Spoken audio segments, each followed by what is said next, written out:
Okay, people. So, hey, we're back at it, and today I am so pleased to be joined by Charlotte Kirk, right? Actress, producer, right? Like, you got a lot of hats, Charlotte. Yes, I do. I do. And the plan was to act, and now it seems like I'm doing a little bit of everything. But I love it. I love all of it. So anything That's creative, you know. that's great. Like, yeah, is there, because you do so many different things, is there one that you prefer over the others, or you find that kind of connects with you more than the others, maybe? I mean, acting is definitely my kind of priority, but I feel like it all kind of merges into one, right? Because Mm, about telling stories, and to tell stories you have to have that great script, and then to make a good film you need a great producer. So I feel like it all kind of merges into one in a way, to get that end product. Um, and I kind of started to produce and write out of necessity to kind of make the films I want to do as an yeah. actress, play the roles that I wanted to. I really, really had in my mind certain stories I wanted to tell and certain roles I wanted to play. And it just seemed like the best way to do it was to just to write it and create it myself. Well, I think that's a really good point. Well, my friend Daniel Glenn Barber, he's a really good director, and you know that's what he says, right? He writes a lot of the stuff that he directs, and he always encourages actors to write, right? Yes. Because he Absolutely. cast them in a film, and they're complaining, being like, "I'm not getting the roles, I'm not getting this." It's just like, Yeah. write the roles, write something. If there's something you want to be in, write it. Because that's your proof of concept. And you've worked in some really big franchises and big films, right? So people have seen what you do and be like, oh, we need to get her for our film, you know? I mean, I guess that's kind of where my producer hat comes on because, that's when, as a producer, when I'm casting, it's you look at actors and you say, okay, what have they done? What's their track record financially as well, which isn't great, but it's a necessity, right? Well, yes. In Yeah. this day. But the great thing about this day and age is you can do anything. Like that's what I say. That's kind of my advice to like young up and coming filmmakers is like just do it. Pick up an iPhone. People are shooting movies on their iPhones now and put it on YouTube and see what happens. It could go Mm, viral. So it's today the possibilities are endless. If you want to do something, and I believe work gets work as well, right? So yeah. if you're in a film as an actress, or you're just helping out producing or writing, just meeting fellow filmmakers is the way forward to, we're all one big collaborative team really. And it's always great to connect with new, you know people like myself, because we're all doing the same thing Mm. really. Well, that's the thing. And as you said, work brings work, and Yep. work a lot, Charlotte. You know what I mean? You were, but I love that, right? There's Yeah. something about, that hunger for doing things, right? And as you said, if you're looking for someone to be in a project and collaborate with you, when you can see that they put in work, Yes. that makes you want to collaborate with that person because they share your Mhm. passion, right? They get behind something. They put everything they have into these things. And that's so huge and important when you are being creative. Yeah. Where does that come from, Charlotte? It's the need to do it. Like if I wasn't doing it, if I wasn't super busy and just if I'm not on set, I'm writing, thinking of the next project. If I'm not doing that, I don't know what else I would do. Like it's the need. I need to create. And it's the hunger. I feel like this industry is so tough as it is. You have to want it so bad. Mm, People say, "Oh, well, it's kind of part time or a backup," and I get that. Other people have responsibilities and stuff, but there's ways to do it where if you just go and you don't have a backup plan, you go full steam ahead, you just do it. You just end up, as I say, you just do it. Sometimes I do projects that I don't really like, but I know it's a good opportunity for me in other ways. It might not fulfill me creatively, but it will be good for business Yeah. reasons, Yeah. all different, reasons to do stuff. Because, sometimes you have to be selective in certain things. You don't want to be doing, you know, you don't want to be going backwards in your career. No. You always want No. to go forward as well. And you do have to be selective to a certain extent, but Mm. you have to look at it like a business as it is. It is. Well, for sure. And I guess when you first start, right, you can't be as selective as you want to be. No. You know what I mean? You have to choose those roles Yeah. and just grab roles when they come up, because the more you're out there, the more people see you, and then you can, you climb that ladder. Yes. And then the further you get up the ladder, then you can start being like, okay, I've done a lot of comedies. I don't want to be typecast. Let me take a drama role. You know what I mean? Look, Well, I did this year actually. I'm kind of used to doing the genres of action and mm, horror, sci-fi, and I love that stuff. But this year, I just finished filming a drama based on a New York Times best-selling author, and I loved it. I loved it. It was just something so different. There's no guns. Yeah, I wasn't firing any weapons, anything like that. In the meat of the character and the dialogue, and it was great. But oh, I love comedy as well. It's like so great if you can just dive in and out of, and to try new things as well, right? mm, Because this is my thing and that's what I like to do. But I think you have to explore as well, and that's how you grow as an actor, writer, whatever it is. Explore different territories. Always do something that might scare you, right? Because if you're not constantly being scared, then you're not challenging yourself. You're not moving yeah. forward. Well, I think that's a big thing, right? Because it's like, so many things. Like if you go to the gym and there's a machine you like the lat pull down, right? Yeah. If that's all you do and you're doing it the same way, it becomes easy, Yes. right? So you need to change the weight. You need to change the order of your routine, Yeah. right? So your muscles don't just become like, oh, we know what we're doing. You know what I mean? You shake things up, and creatively, as you say, you have to push yourself. So, you know what I mean? You don't fall into these ruts and you stay creative. And I mean, looking at people like Adam Sandler, Yeah. right? You had the Water Boy, Big Daddy, just all of these films, which were funny, which were great. And then he does Punch Drunk Love. Yeah. And you're like, what the hell?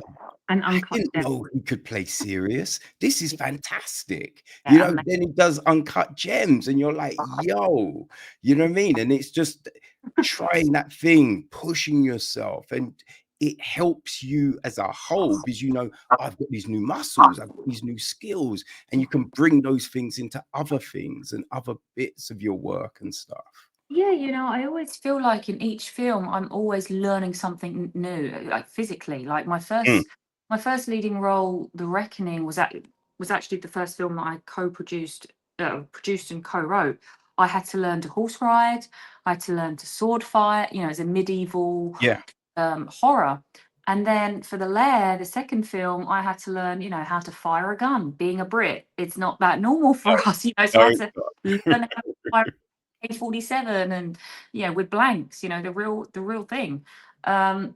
And then it's always something new. The last film, the whole film was me doing an American accent, and it's just always exercising different muscles, mm. or physically, whatever it is. I think it's great. It's exploring parts of yourself you don't you might not even have tried if you didn't have to do it for that particular project. It's Oh, really cool. I know, it's crazy. I mean, And when you physically look as well. Sorry, the last film I had to have, tattoos down my face, at uh, piercings everywhere. I thought, well, this is awesome. I kind of like it. I might have to change my look a little bit. Yeah, it's just so cool. Like just to dive in characters' shoes and stuff. It's so cool. Yeah. Yeah, yeah. I think it was The Reckoning where I first, like, came across you. The Reckoning, yes, exactly. Yeah. That was one of the toughest roles emotionally for me, because that was, you know, a emotionally I had to be at a 10 every day Mm, mm. through, and real women were persecuted and had those actual things happen to them, which is Oh, just yeah, for sure. unbelievable. And for Compulsion, the film, that's just come out, that I'm super, super excited about. We had some katanas in that, some katana swords. Mm. Play this, I played the baddie in it. It's like the first kind of role where I'm the antagonist, and I loved it. It was so much fun. Loved every minute. So yeah, there's always things you can dive into in each project and find little things about yourself that you didn't know you could do. Yeah, for sure. And, you've been writing and stuff, and you came up with the story for Compulsion with Neil, right? Yes. Yes, exactly. Yeah, we wanted to make, because before this we'd done The Reckoning and The Lair and Duchess, which I'm Yeah. super proud of as well. But again, they're all very, very different films. And we were talking about making a film like an erotic thriller. Some of the ones that inspired us, the classics back in the 90s, the Basic Instincts, Fatal Attractions, Mm. Single White Female. It's like, wouldn't it be really cool to do a film like that? Like, I hadn't seen like a really good erotic thriller for a long time. And then we started to watch these films, these giallo movies, and Neil got really inspired by that. He's like, I want to make a real European giallo vibe film with the Right, erotic in right. it. And that's kind of how it came about. So, um, where we shot it in Malta, it was amazing, because we didn't know where we wanted to shoot it. Mm. We went there for a film festival and we were like, this is the place. It's perfect. I mean, a lot of films shoot the Gladiator shot there, Yes. beautiful, amazing, epic films. But a lot of films that shoot there aren't based or set there. No. So it's actually a really nice thing to, have a film and really soak up the environment. It was almost like another character to the film. So it was so good. In fact, me and Amma, my co-star, went back there a couple of months ago for the Maltese Mediterranean Film Festival, because Compulsion was up for competition. Oh, So it was fantastic. really cool to kind of go back there with the film. Mm.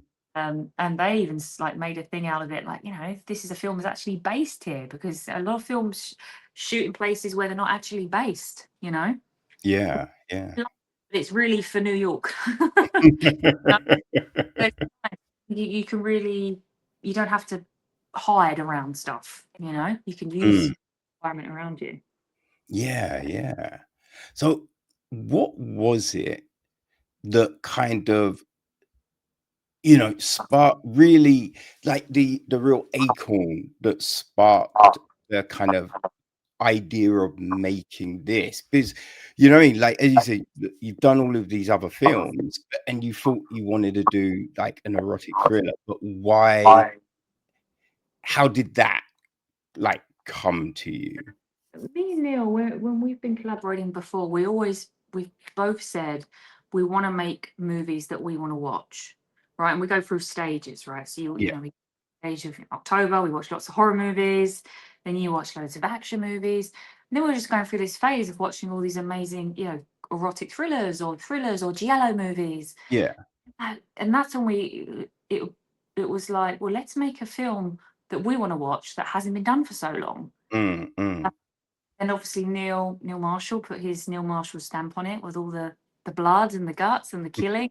Like, I want it to be, I mean, a homage to the giallo movies, with the black leather gloves and the kind of the the killer suit. It's Yeah, hard to talk about it without giving too much away. yeah, yeah, yeah. Spoilers.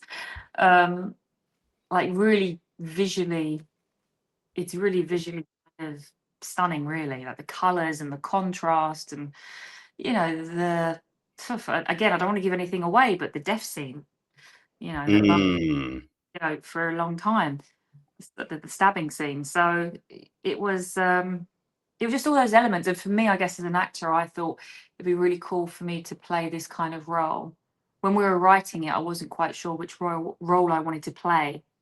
And then once we'd finished it, I was like, oh my God, Diana, that's just the role. It's just so interesting and fun. And, I've never played this kind of role before. And um, that's kind of how it all came together, really. Uh-huh. Right. Okay. Like, is there any kind of reason you can think of why we probably haven't seen these films in a while? It's a great question. I don't know. I don't know if it's like the industry that goes through kind of phases. Right? This one era is. I don't know if it is that though. One era is say sci-fi or action because there's always films being made in different genres. And yes, there are erotic thrillers out there. In fact, my co-star was in the 365 franchise, which was great. So there are erotic thrillers being made, but it was a specific way that me and Neil wanted to do it that we haven't Yeah. seen it or lately. Uh, Mhm. But I do think they're being made, but just not on mainstream, No. even. Well, yes, I think that's the thing. You come across some in the indie kind of environment, but not from major studios, really. And I think Exactly. it is that weird kind of cycle thing, because remember when Gladiator came out, we hadn't seen any, sword and sandal type films. Yeah. And then Gladiator came, and then, we had, what, Kingdom of Heaven and a few other films. So it's They just all like, might knock it off. yeah, Well, so that's it's what happens. yeah, sorry. No And I'm worries. thinking, what you said that, like, I think a lot of it is there's a lot of great European indie erotic thrillers, right? As you Yeah. said, that these that you don't quite see, you just find them by accident. Um, but then you get one that might hit the festival and do really well, like Blue is Mm, the Warming Color, right? Which was amazing. Um, it's interesting, isn't it? Because it feels like every film has a life of its own and it finds yeah. its. I'm a producer told me once, some films are bullseyes where they hit right away, and some just sleep for a very long time and they find their way and they find their audience through festival, Mhm. a platform picking it up, or you just never know. That's every film has a life of its own. Yeah, it is really odd because I cover a lot of festivals, and sometimes you'll see a film at a festival and it's Yeah, so good, and then you don't see it or hear about it. yeah, And then 2 years later, 3 years later, it suddenly pops up and yeah. people are talking about this film, and you're like, "Yeah, I saw that ages ago." Like, what where was it all this time? How has it only just reappeared, It's Yeah. a But that's the great thing about film festivals as well, right? It gives these great indie films a chance to really kind of show the industry and hopefully, get big distribution to pick them up. Yeah. mm. Ukrainian Film Festival was great. I mean, I feel like a lot of the big mainstream festivals now are very difficult to get into unless you're a Yeah. studio, right? So it's kind of changed a bit, which is sad. But then you've still got these festivals or these new festivals, and they absolutely welcome just what it should be about. It's just great movies. Mm. So I think it depends. I think in a way the festival route is changing a bit as well, unfortunately. Yeah, I think it's that thing, right, that we see all the time with everything. It's like people are looking for those sure things.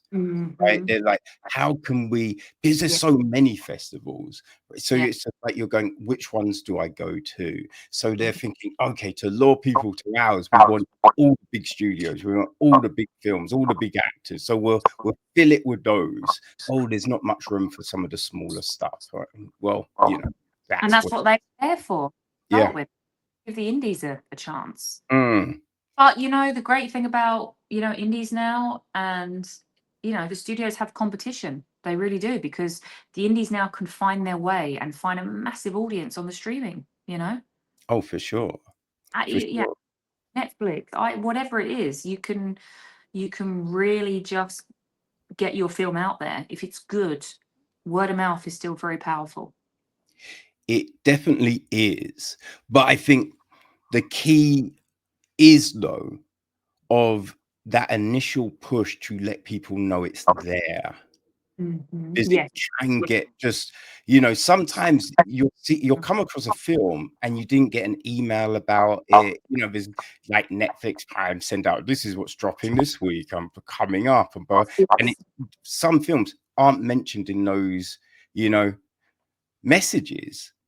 So it's Yeah. just like you just stumble across it, and unless the creators behind the film are like, "Our film's dropping next week," or something like that, you can miss things straight away. So it's kind of like now kind of the pressure is on you guys to keep that, you know what I mean, thing flowing so people don't actually miss it when your films do drop. Like, how is that for you, that aspect of things? It is absolutely vital. So I come across so many filmmakers, mainly actors.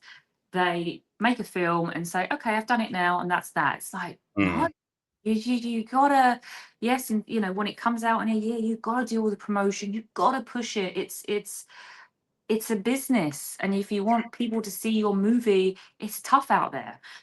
As I said, I think the streamers and social media has created a lot of opportunities, but also it's oversaturated, right? yeah.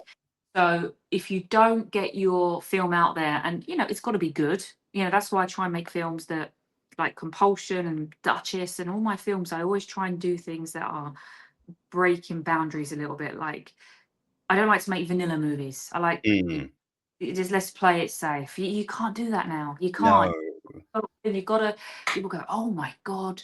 You have to because there's so much out there. Audiences are desensitized. They have to see something new and fresh, which is really hard to do. So I think that once you finish the film, and actors or whatever say, oh, I don't want to promote it. It's like, well, why wouldn't you? I don't promote my own movies. I've heard that a few times. It's like, why? Yeah. It's like, it's hurting yourself. Like, be proud of what you've done and help push it. Help get it out there. Well, So, and it's absolutely vital. oh, Absolutely vital. for sure.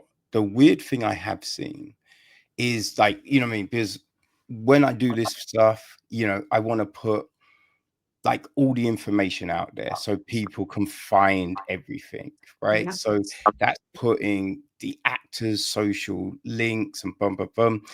And sometimes it's very hard to find all that information. And then you're not like sometimes some actors, they've got a name that a lot of people have. And so Yes. you're looking through their pages and being like, is there a mention of the film? And there's nothing, right? But then you see, oh, they do act, right? Because they'll put something. I was waiter number 2 in this Disney film. I was secretary in this Warner Brothers film. Like they will only list big studio films. They don't talk about any of their indie work, which is crazy to me.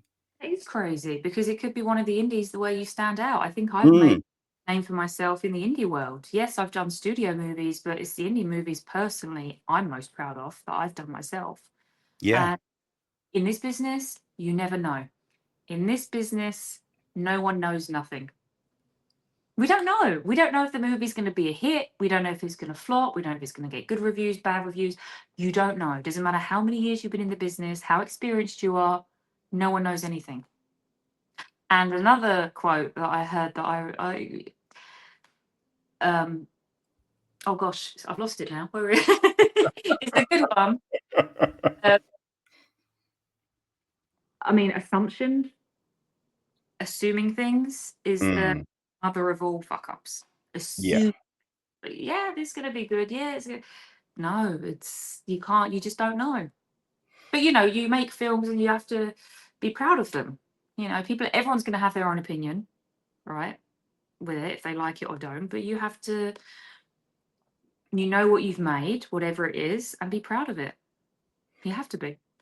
Oh, I mean, that's so huge. And I think what you said earlier about you don't want to make vanilla films, right? Because people get bored of them. I think one of the big things is that some of these films have their characters go so far and then stop, Yeah. right? And they're having a conversation and, I'd be like, "Oh, Charlotte, you goof." And you're just like, "Wait, no one's saying that in that situation. I'm gonna call you a complete and utter arsehole." You know what I mean? Like, that's what someone would say. They're not saying good. And so you're just like, this doesn't feel real. This feels so weird. You have to go all the way, and Compulsion most definitely does that, which is great. Thank you. Audiences aren't silly. They know when it's bullshit or not. Mm, If it's in the writing or the acting or the story, and yeah, that's what one of the things I love about Compulsion is it goes all the way. Like, and the twists and the turns and the how brave and fearless some of the things were that we did, and that 10-minute take of literally no cutting. It was like I know it was 10 minutes long of the death scene of yeah. just stabbing. It's brutal and fearless of us because we didn't know how it was gonna turn out, and I think I'm super proud of that. You know, Mm, mm. kind of Now terrifying. Like that was kind of one of the hardest scenes for me when he said, "Look, we want to do this. We want to do it for we don't want to cut, and we haven't really got time to reset, so you got to get it in the first take." ooh, A lot that's of pressure. pressure, and with lots of fake blood everywhere, slipping around, and it was tough, but it was amazing. It was again something I'd never done before. That was I'm guessing we're talking about the kitchen scene, right? Yeah, Yes. the kitchen scene was I was just thinking to myself, I bet they had a blast doing this scene because this scene is bonkers. Like, this It is was crazy.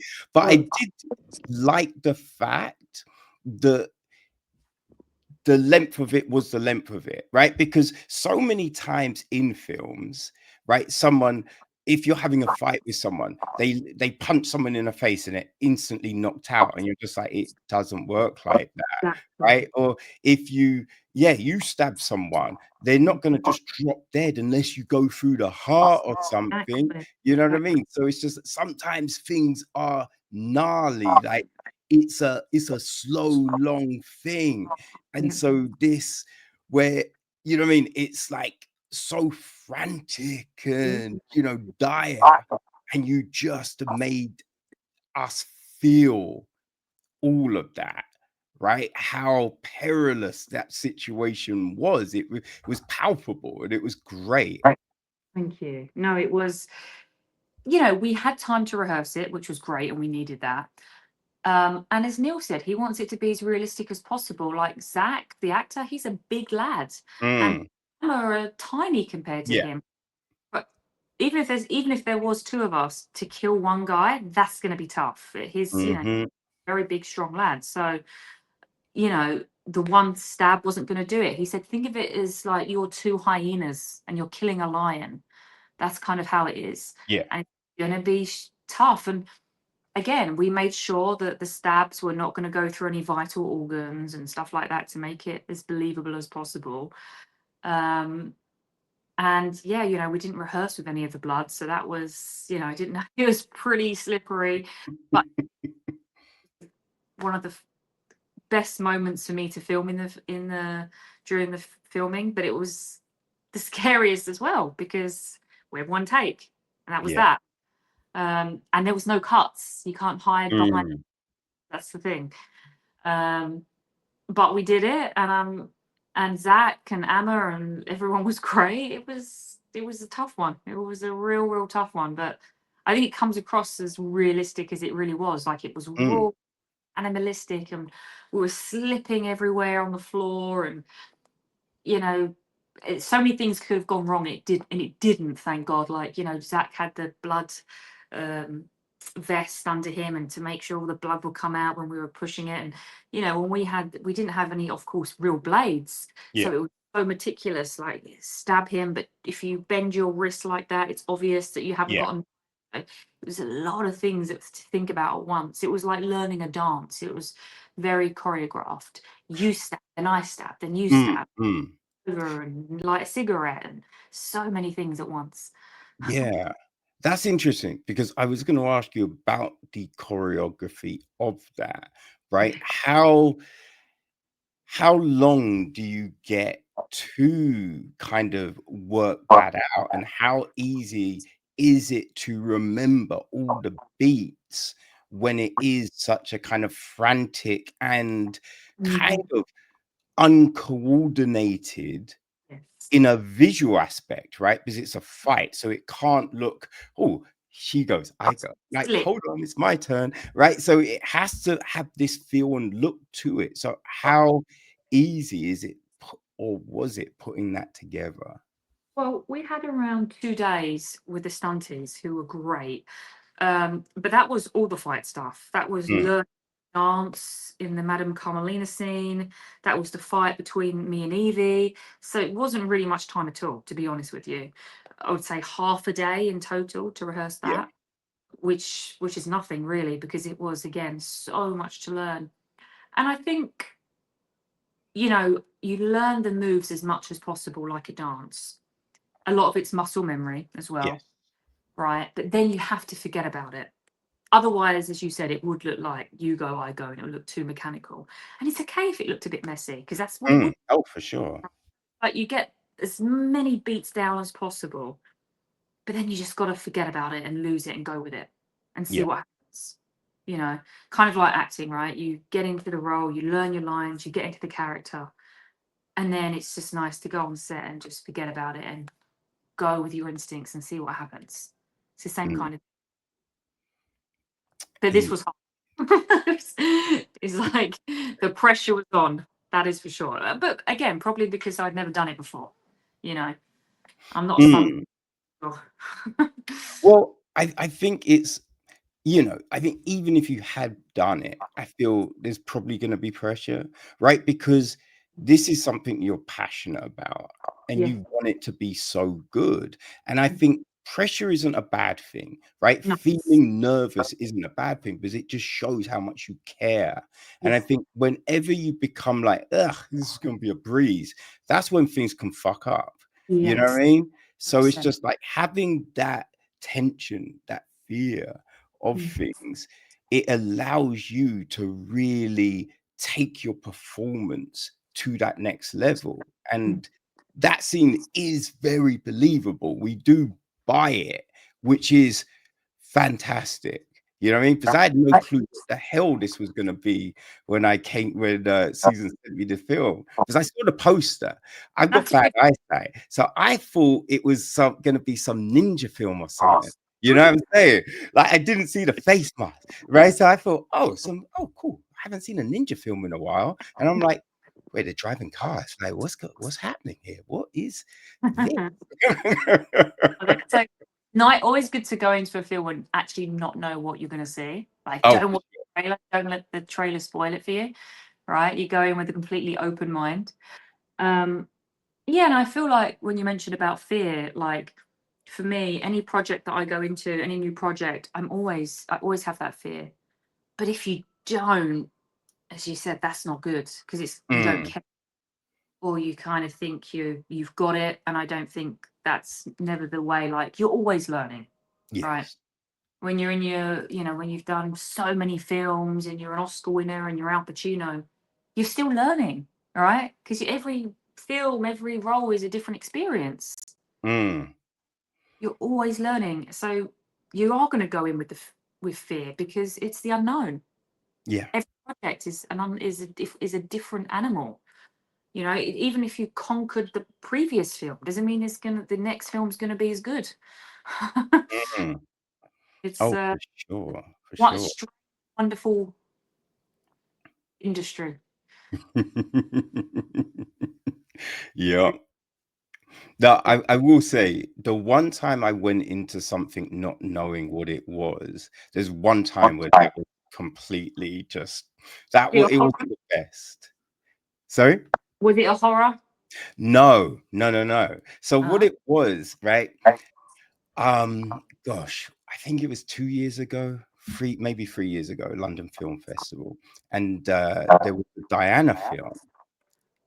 But there'd been a few films with like just a single name, right? I thought it was a spy film. I'm like, oh man, I haven't seen a good spy film in ages. This is gonna be great. And so it opens up and the woman's driving a car. I'm like, okay, let's get. And then yeah, it turns up and it's like in this big house, and the butler is like, welcome. And I was like, hold on. I don't think this is a spy film.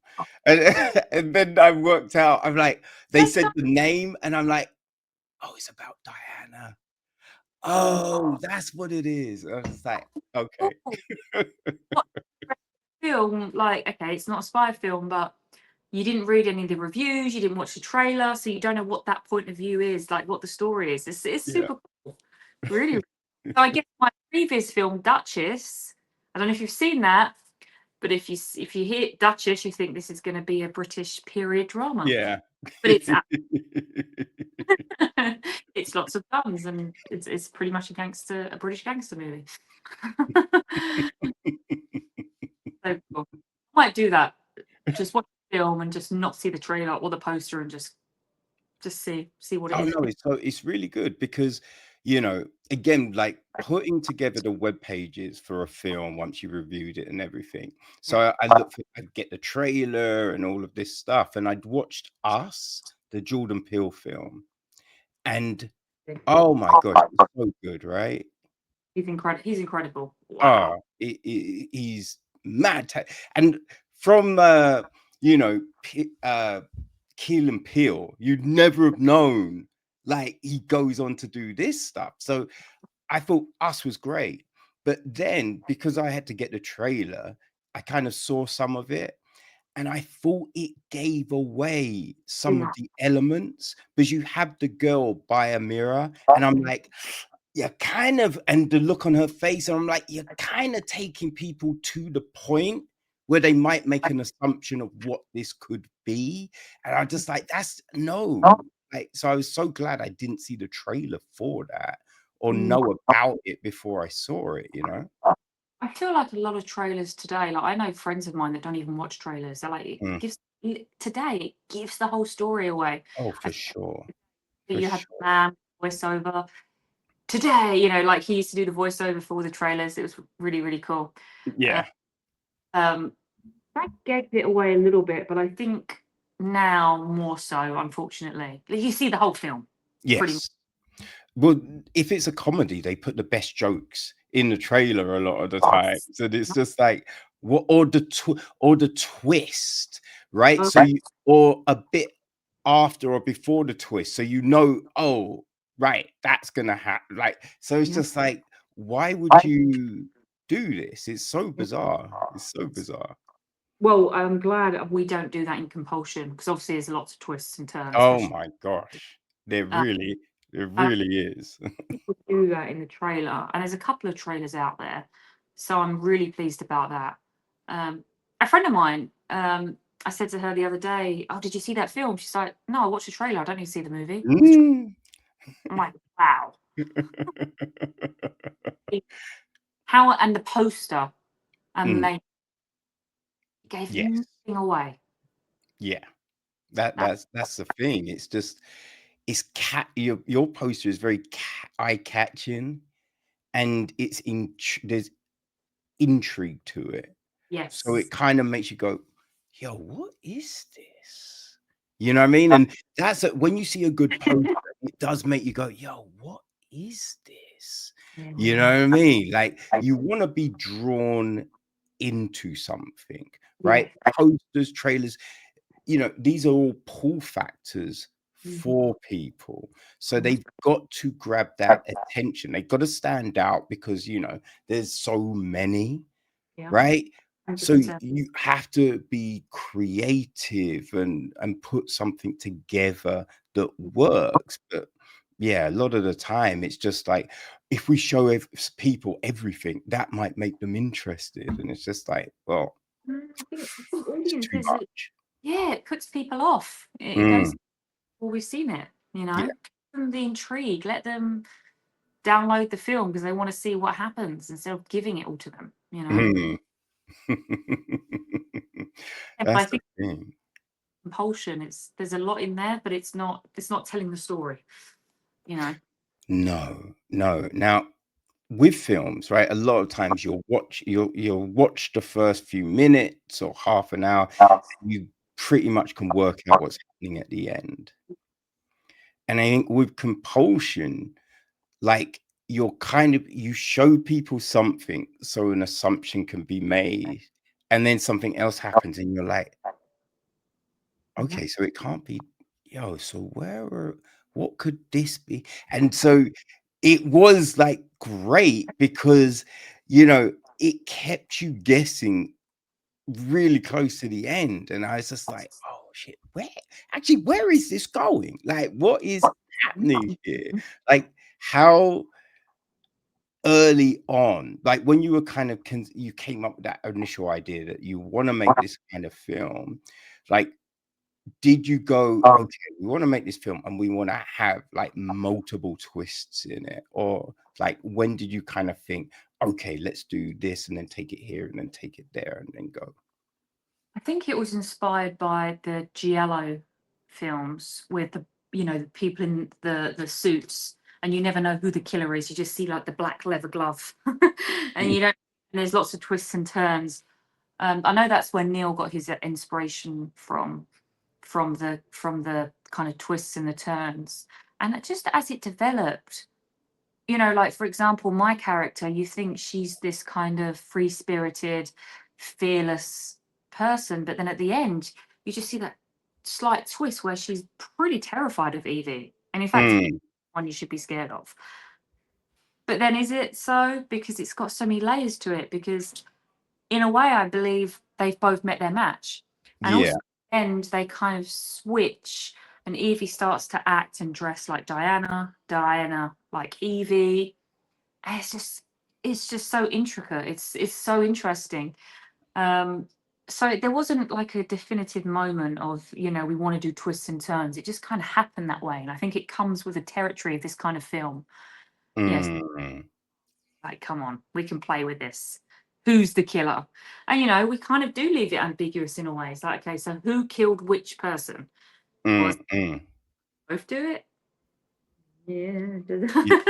Ye It's I don't want to say anything more because I'm gonna yes, give but ending. yeah, we can't give any more away because yeah, but I do like the fact that the ends are kind of open-ended in a Yeah. way, that's Yeah.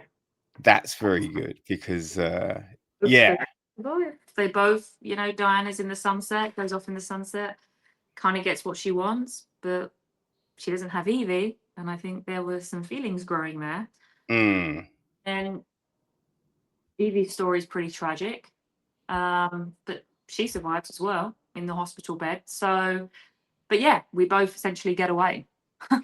yeah, yes, those revelations we find out about Evie's character are like, oof, but it is that thing because it's like, what makes someone? You know what I mean? Like, what are the ingredients that lead people to do certain things? So it Mhm. does then make you go, "Okay, yeah, that can Yeah. definitely, propel someone in a direction." And I think you obviously get that outcome with Evie. With Diana, you don't as much. But No. I feel like she just does. She'll do anything to get what she wants. Yes. She's Yeah. she You feel you've definitely get that from her and what we see of her in the film. Yeah. you know, she's pretty, but then by the end of it, you see a slight vulnerability when Mm. he reveals her true characters. You see Diana's vulnerability and like the fear of, oh my god, like she even says, screw this, I'm leaving. You know, she goes to the car, patting, but she can't. She needs to get what she believes she needs, what she's been fighting for throughout. Mhm. And it is a little bit ambiguous as well in terms of like, do they really have feelings for each? Does Diana really have feelings towards Evie, or is it really just again just to get what she wants? Or, you know, it's nice. There's little nice subtle nuances on there as well. I like that. Oh, for sure, for sure. I mean, you often hear, like, write what you know. So the question is, do you and Neil, like, go on crazy adventures and, you Kill know yeah. people. No, it's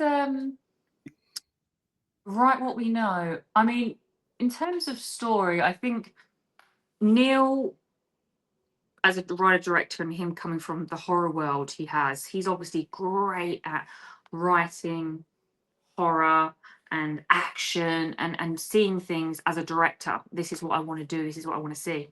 As me as an actor, when I come in and you know co-write with him, I come at it at the point of view as an actor, like Mm, story, the relationships between the characters. What do we really want to see here overall? Like in The Reckoning, for example, that idea came to us, okay, a movie about witches and witchcraft, and Neil just couldn't get his head around it. And I just said, well, what if there's no witches in the movie? What if it's just mm. it just clicked? So it's nice to if you can relate to a character, but a lot of the time you can't, Yeah. right? Especially the roles I play. I mean, you know, killers and you know, professional. What you know, in the Lair, I was a fighter jet pilot, which was incredible. But then you always find relatable factors in them, right? Yeah, for sure. Always, like, you know, the emotions they feel and why they feel that way. That's kind of going to the root of kind of where all the prep work starts. And then again, when you go on set, then you forget about it and you just play. And that's why I had a lot of fun with this film. It was a lot of instinctual work for me. It wasn't, apart from the dance stuff and the death scene where it was very choreographed and I had to do it in a certain way. A lot of the stuff, because of Diana's, she was so free spirited and carefree and could just, you know, live life on the edge. I wanted to play it that way and I wanted to play it as spontaneous as I could. So that's again one of the other reasons why I just loved playing her. It was just, yeah, just go with your instincts and see what happens, you know? It was Mm. Yeah, like, what was the prep like for this? Because, like, it looks like it's a very intensive role. You know what I yeah. mean? Like, there's a lot of, let's say, fighting and movement and stuff like that. So, was there a certain, like, training regime you had to do? You know, like, what kind of other research did you do to really kind of nail this kind of Um, performance? with the stunties were great. So they really helped with the physical part. You know, with the dance stuff as well and the fighting stuff. But then you know, I guess doing emotionally connecting and rehearsing with Emma was great and Neil. So we had some time together to really talk about the scenes, to go through them, the dynamics of the characters. So that really helped. And then just kind of breaking the script down. Like even though I knew it, I if I've written a script, I always when I'm about to film as an actress, I always say, okay, right, put your writer and your producer hat aside. Now think of it. Now look at it with a fresh pair of eyes as Yeah. an actor. So that's what I always do. Then I kind of forget about it and then I break it down as an actor. Okay, who is she? What's really going on here? You know. So Mm. again, it doesn't matter if it was a script that I wrote or a script that just fell on my lap. I always like to start from scratch and break everything down and then forget it. That's the key thing, going on set and being able to forget it.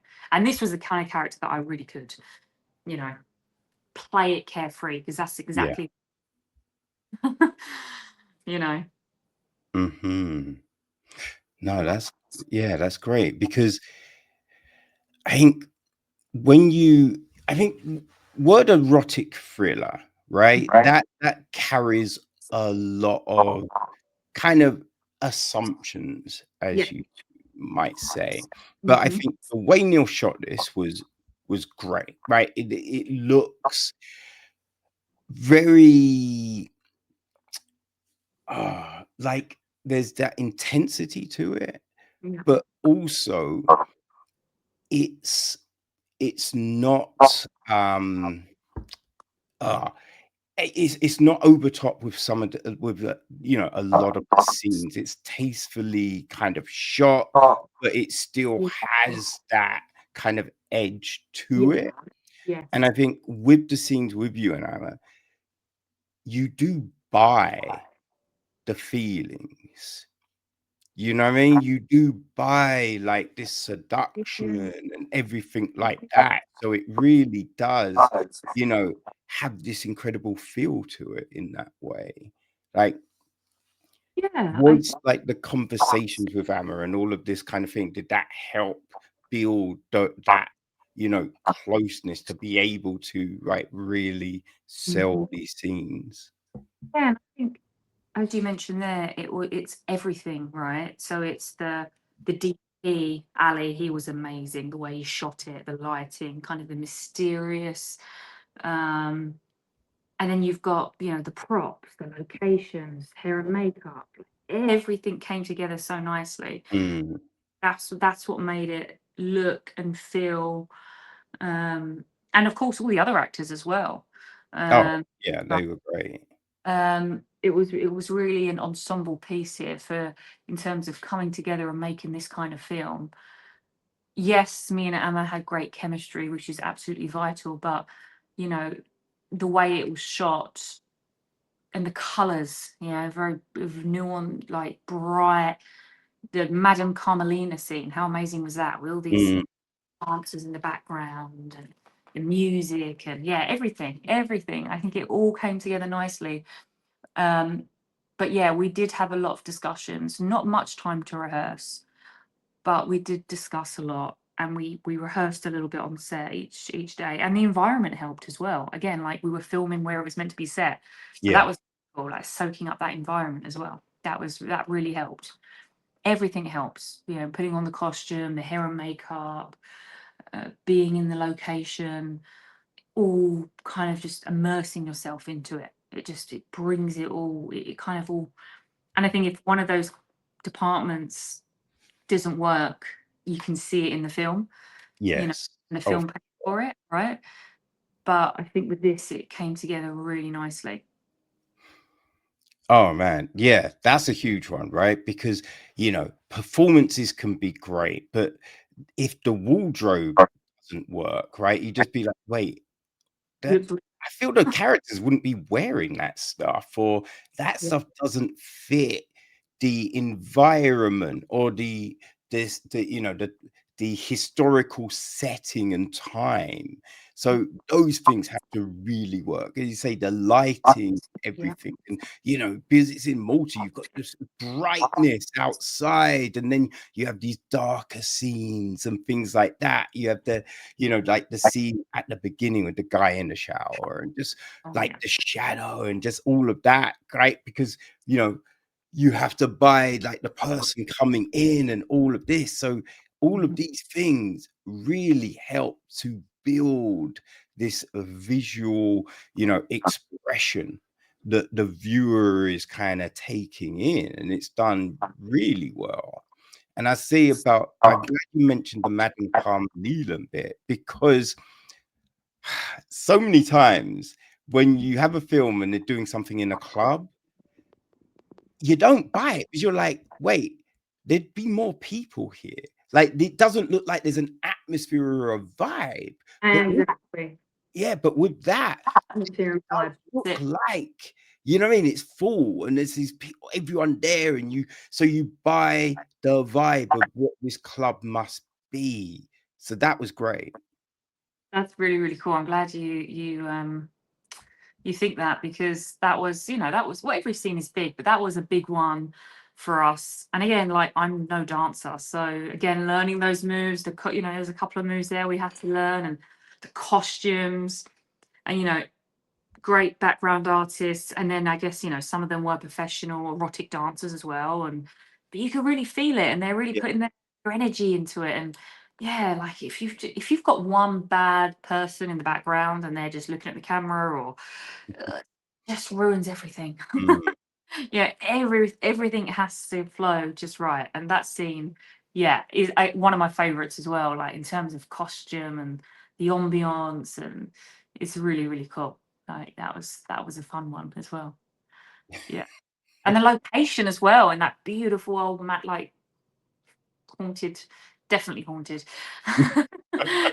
haunted location.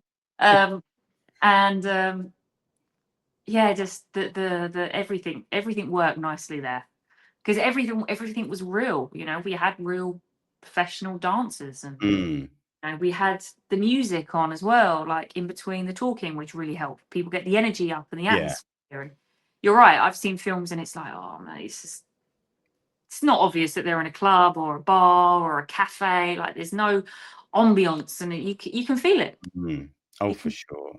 For sure. Yeah, no, it really does work. It really does work.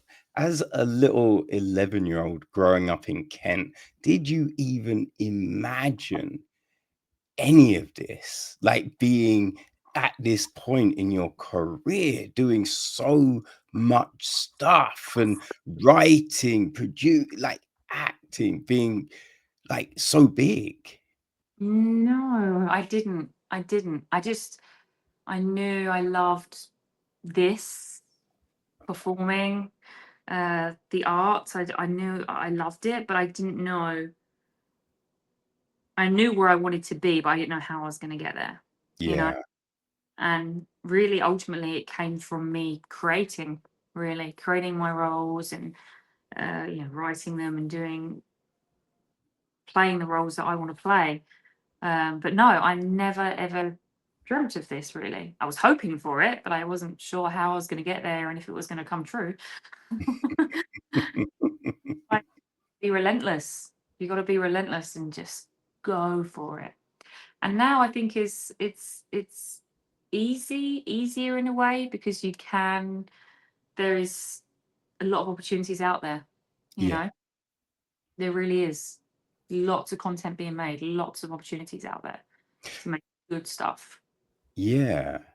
I mean, there is, but I think the key being people gravitate to great performances and Yeah, great stories.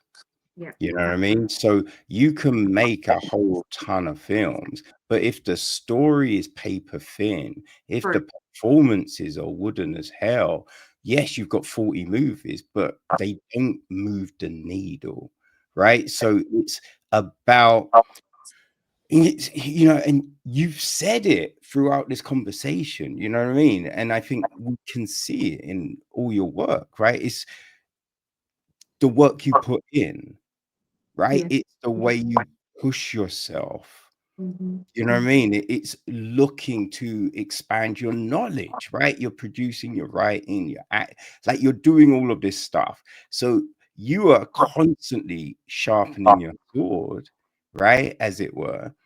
Always. And you Yeah. have to, I think, as you say, like, you can do 40 movies and, they're all whatever, not good. No one ever sees them. But that's why you have to surround yourself, if you can, with people that are better than you. Like, people that Mm, you're, if you work with people that are not very good, and they're not, and yeah, it's not going to get anywhere. That's why I said, you want to keep pushing and doing things, and staying active, but you still need to be selective, right? yes. Otherwise, you become stuck in that rut of, I've got 100 credits, but no one's seen any of my work. Mm, That's when it gets tricky. That's when it gets really tricky for an actor, because then it's like, well, well, they got a lot of credits, but I haven't heard of any of these films. That's yeah, tough. for sure.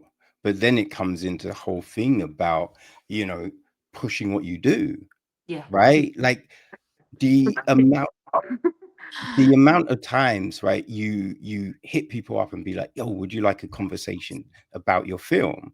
Right? Yeah. Because people lambast the fact that they don't get the same opportunities as, Brad and Nicole and all of these people. But then when you ask them, they're like, "Oh, no, I don't. Oh, you know what I mean? You're not Empire magazine, so I don't want to talk to you." Right? So, but you were gracious enough to drop by, you know what I mean, Echo Chamber, which is great. And you No, no. always talk about your work and push your work, and that's a huge thing people should take from you. Absolutely. You've always got to stay grounded, and you've got to be humble. You really have. Like, that's the thing that is ridiculous. Like, these actors will do an amazing performance in a big movie or an indie movie, whatever it is, and not promote it. And it's Mm, like, honest with you, as a producer, I don't know if I would hire them. I've worked with big actors and they say they've got a lot of following, but no, I don't promote my movies. It's like, well, screw you then. mm, You don't want to promote our movie that we're doing together. It's kind of self-sabotage. Like, why would you do that? sure. Right? It's like, get it out there. Let the world see it, be proud of it. Yeah. Even if they love it, they don't promote it. I don't understand that at all. Mm. You don't. It's like, oh, I'm an artist, I'm a creator. Business as well, you gotta be switched on and think about the next project. But a lot of people don't think that, unfortunately. No. You Yeah, know? that's a shame, man. That's a shame. But, you know, again, I think it's people being able to see what, people like yourself do. That's a Yeah, huge, example to, okay, so this is, I need to up my game on this level, right? yeah, Because you can look at the success of someone else and you go, oh, I'm not doing, wait, she talked about doing that. Why have I never done that? Why am I not looking at things in this way? So yeah. I think that's another huge thing about people getting the opportunity to hear from people like yourself, because there's so much that you can, help people with and show examples of. It's important to give back and to help, like, give advice to people. Like, I was, starting out a few years ago, and I was in the same position.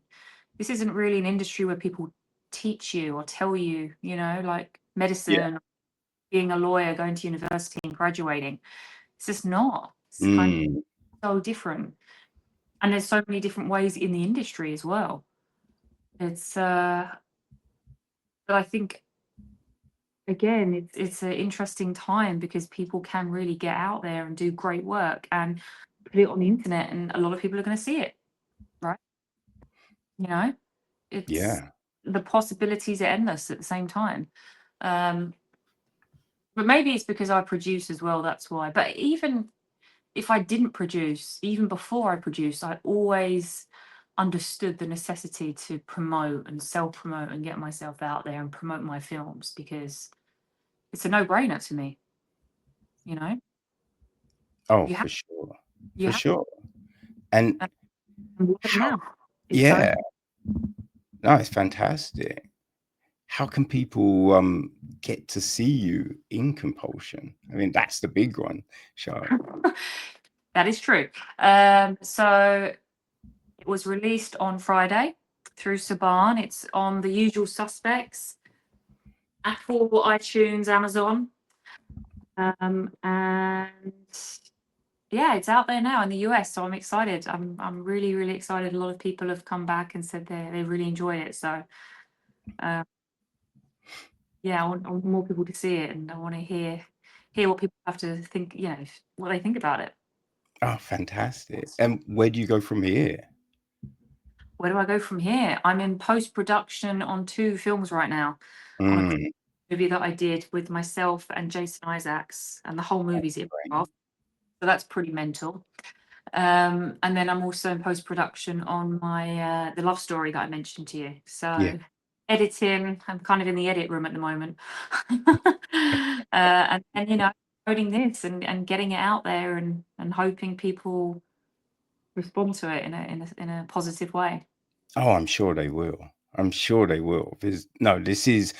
I really did enjoy this film. You know what I mean? I really did enjoy the film, and I thought you were really great in it because you kept people guessing, right? Yeah. You brought all of your interactions with these different people, and it was like, oh, what's her motivation? What's she doing? Where's she gonna go next? And so, yeah, you were great. So yeah, people are gonna love it, and people want to see what you do next, Charlotte. So let them know how they can keep track of you because you're all over the place. So Uh, yeah, how can they lock you down and yeah. see what you're doing? No, absolutely. So we've also got, so I'm on social media, Charlotte Kirk Official on Instagram, my Facebook page as well, my fan page, Charlotte Kirk. I also have a film coming out in November, which I'm really excited about. It's an action film with Dolph Lundgren, Michael J. White. So Nice. really excited about that one as well. So yeah, there's a few coming out and in post production, and yeah, it'll all be on my social media as well. I definitely make sure it's out there. Oh, no, that's tremendous, Charlotte. That's really great. Well, I hope, because I think I have to let you go now, but yeah, I hope that you stop by and we can have another discussion about some of your other projects when Yeah, you're ready to talk about absolutely. Yes. Fellow Brit. I them. heard you Kevin, fellow Brit. Are you based in LA or? I'm in London. Oh, nice one. Cool. Yeah. Yes. Well, it would be a pleasure. Absolutely. Thank you. Thank you very much. And thank you for your time today. Um, and giving me the opportunity to see your film because film was great and I have really enjoyed this conversation. So thank you so much, Charlotte. Thank you. Thank you. No worries. People, all the links will be on the website. So you'll be able to go watch the film. I have all the links from the different platforms. So yeah, go watch it and go follow Charlotte because as you can see, tremendous actress and she has got a lot of things coming that you want to see. So yeah, go follow the film, go follow Charlotte and enjoy your film watching, people. Charlotte, you've been tremendous. Thank you so much and enjoy the rest of your day. And you. Cheers. All right. Bye. Bye-bye. Bye.